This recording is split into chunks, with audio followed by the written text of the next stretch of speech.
Hello everyone. आज हम पढ़ने जा रहे हैं class 6 lesson 2 that is component of food. तो इस चैप्टर में हमें क्या क्या पढ़ना है। सबसे पहले हम पढ़ेंगे न्यूट्रिएंट्स के बाद हम पढ़ेंगे टेस्ट फॉर सम न्यूट्रिएंट्स, उसके बाद components, then obesity, balance diet and deficiency diseases. Let's start component of food lesson 2।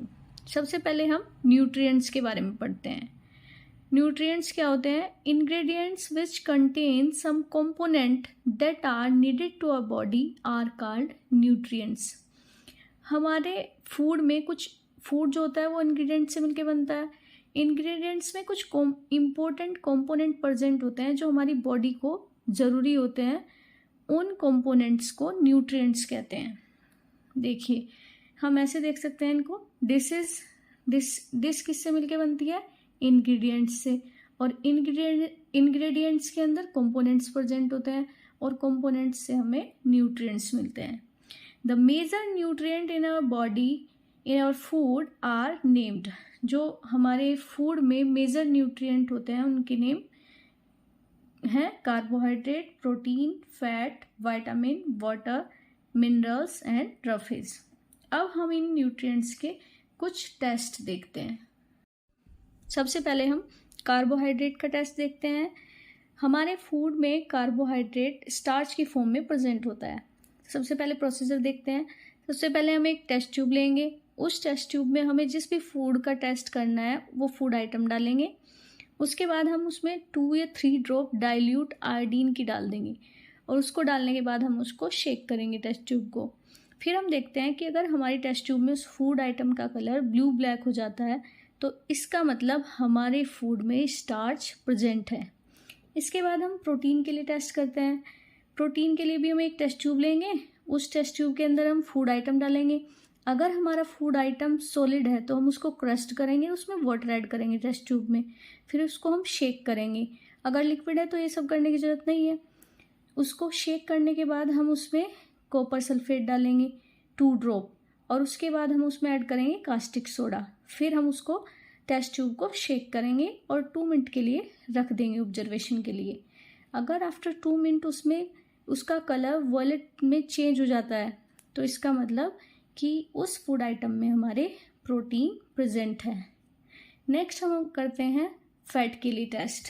Fat के लिए हमें एक पेपर लेना है प्लेन, और उसके ऊपर जो भी हमारा फूड है उसको हम पेपर पे प्लेस कर देंगे और हम उस पेपर को फूड आइटम को पेपर के अंदर क्रश कर देंगे।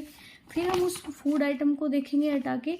अगर हमारे पेपर के ऊपर ऑयल की ड्रॉपलेट्स बन जाती हैं, पैचेस बन जाते हैं ऑयल के, तो इसका मतलब है कि हमारे फूड में फैट प्रेजेंट है। हमारे फूड में 7 मेजर कंपोनेंट्स प्रेजेंट होते हैं। अब हम उन कंपोनेंट्स को ब्रीफली पढ़ेंगे। सबसे पहले हम पढ़ते हैं कार्बोहाइड्रेट्स के बारे में। These are energy giving food present in form of starch. Carbohydrates energy giving food होते हैं और जो कि हमारे फूड में स्टार्च की फॉर्म में प्रेजेंट होते हैं, और इनके सोर्सेज होते हैं व्हीट, राइस, पोटैटो एट्सेट्रा। इसके बाद प्रोटीन देखते हैं। Protein these are body building food, they help in growth and development to our body. Proteins जो हैं वो हमारी बॉडी को ग्रोथ करने में और डेवलपमेंट करने में हेल्प करते हैं। और प्रोटीन के सोर्सेज होते हैं milk, egg, soybean etcetera. Fats are high energy giving food but they are needed in moderate amount. Fats हमारी बॉडी को हाई एनर्जी देते हैं एकदम से, बट वो हमारी बॉडी को लेस अमाउंट में ज़रूरत होती है उनकी। फैट्स के सोर्सेज होते हैं oil, ghee, butter etcetera. Next हम पढ़ते हैं विटामिन्स के बारे में। Vitamins help in protecting our body against disease. Vitamins हमारी बॉडी को डिजीज़ से फ्री रहने में हेल्प करते हैं, ये डिजीज़ से बचाते हैं। They also help in keeping our eyes, bones, teeth and gums healthy. Vitamins हमारी आइज़ को, बोन्स को, टीथ को हेल्दी रखते हैं। सम इम्पोर्टेंट विटामिन्स आर, कुछ इम्पोर्टेंट विटामिन्स होते हैं vitamin A, C, D, E, K, B etcetera. Sources of vitamins, vitamins के सोर्सेज क्या क्या होते हैं? Milk, fish oil, carrot, egg, lemon etcetera. इन सब से हमें अलग अलग वाइटामिन्स मिलती है। जैसे कैरेट से हमें विटामिन ए मिलती है, एग से हमें बहुत सारी वाइटामिन्स मिलती है, अभी आगे हम पढ़ेंगे। रफेज और डाइटरी फाइबर्स, इसके बाद हम रफेज और डाइटरी फाइबर्स के बारे में पढ़ते हैं। Dietary fibres do not provide any nutrient to our body but they are important for us because they provide us roughage.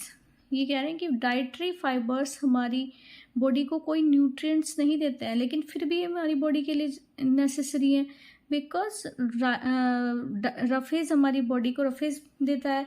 Roughage क्या करता है? Roughage help us to get rid of undigested food. Roughage हमारी body से undigested food को remove करने का help करता है। इसकी वजह से कॉन्स्टिपेशन वगैरह की प्रॉब्लम नहीं होती है। Water, water help our body to absorb nutrients from food. It also help us throwing out some waste from the body. Water क्या काम करता है? जो हम अपने फूड से जो न्यूट्रिएंट्स लेते हैं वो वाटर में घुल के ही हमारी बॉडी उनको अपने अंदर एब्जॉर्ब करती है, और कुछ हमारी बॉडी के हार्मफुल जो वेस्ट होते हैं वो पानी में घुलकर हमारी बॉडी से बाहर निकल जाते हैं वेस्ट की फॉर्म में। नेक्स्ट है minerals. It is essential for growth and development of bones, teeth and cells. Minerals हमारी बॉडी की ग्रोथ के लिए, डेवलपमेंट के लिए, बोन्स की, टीथ की और सेल्स की ग्रोथ और डेवलपमेंट के लिए नेसेसरी होते हैं। नेक्स्ट टॉपिक हम देखते हैं ओबेसिटी। ओबेसिटी क्या है?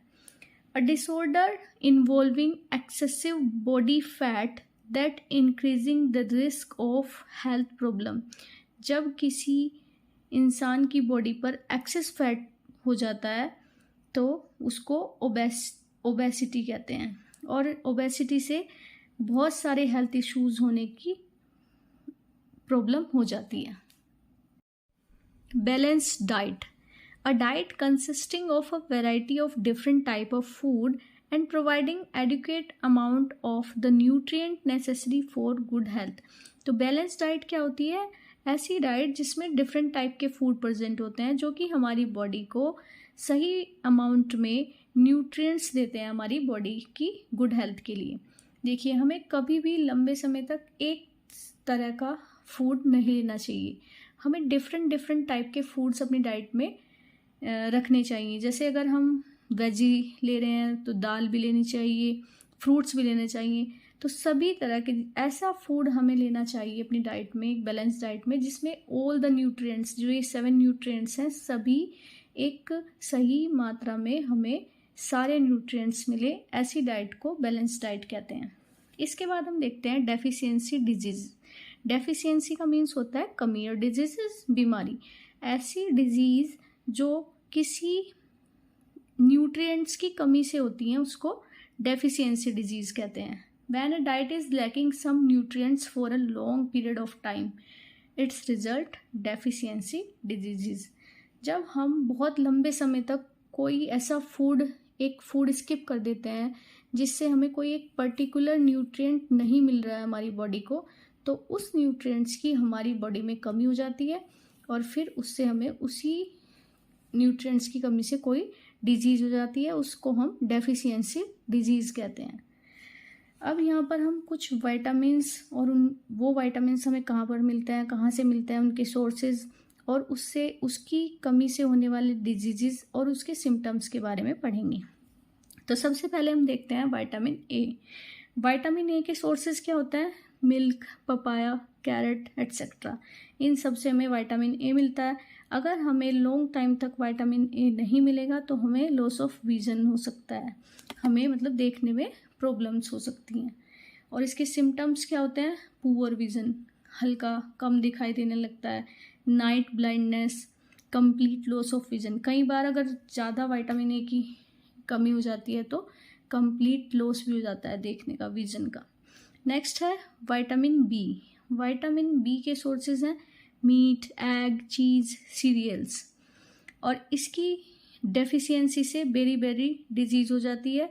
और बेरी डिजीज़ के सिम्टम्स क्या होते हैं कि आपकी मसल्स वीक हो जाएंगी, या आपके अंदर वर्क करने के लिए एनर्जी कम हो जाएगी। नेक्स्ट है हमारा विटामिन सी। विटामिन सी के सोर्सेज हैं टोमेटो, लेमन, स्ट्रॉबेरी एट्सेट्रा। और विटामिन सी की डेफिशिएंसी से स्कर्वी नामक डिजीज़ हो जाती है, जिससे कि आपके जो गम्स हैं, जो आपके मसूड़े जो होते हैं, उनसे ब्लीडिंग होनी स्टार्ट हो जाती है और जो आपका वुंड, किसी भी तरह का जो घाव बॉडी में हो जाता है, वो हील होने में बहुत ज़्यादा टाइम लेता है। नेक्स्ट देखते हैं विटामिन डी। विटामिन डी के सोर्सेज होते हैं sunlight, fish, egg yolk, milk. और विटामिन डी की डेफिशिएंसी से रिकेट्स डिजीज़ हो जाती है। और रिकेट्स के सिम्टम्स होते हैं, इसमें आपकी बोन्स बहुत ज़्यादा सॉफ्ट हो जाती हैं और अगर ज़्यादा आपको इसकी डेफिशिएंसी हो जाती है तो बोन्स बेंड होनी स्टार्ट हो जाती हैं, मुड़ जाती हैं। नेक्स्ट है विटामिन ई। विटामिन ई के सोर्सेज होते हैं ऑयल एंड सीरियल्स।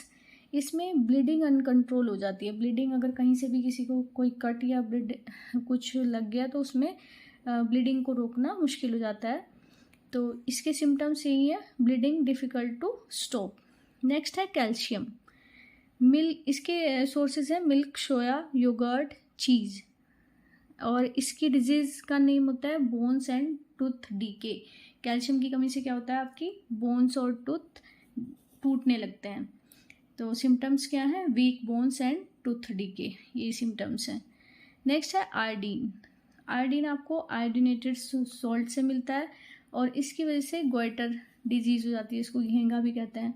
इसके सिम्टम्स होते हैं glands in the neck swollen, आपकी जो नेक की ग्लैंड होती हैं वो फूल जाती हैं और इसमें बच्चों में मेंटल हेल्थ इशू भी हो जाते हैं। नेक्स्ट है आयरन। आयरन आपको ऑल लीफी वेजिटेबल्स में मिलता है, आंवला वगैरह में भी मिलता है। तो आयरन के डेफिशिएंसी से क्या हो जाता है, एनीमिया हो जाता है, यानी कि खून की कमी हो जाती है। और इसके सिम्टम्स हैं वीकनेस और pale appearance. Pale appearance means body light yellow सी दिखने लगती है।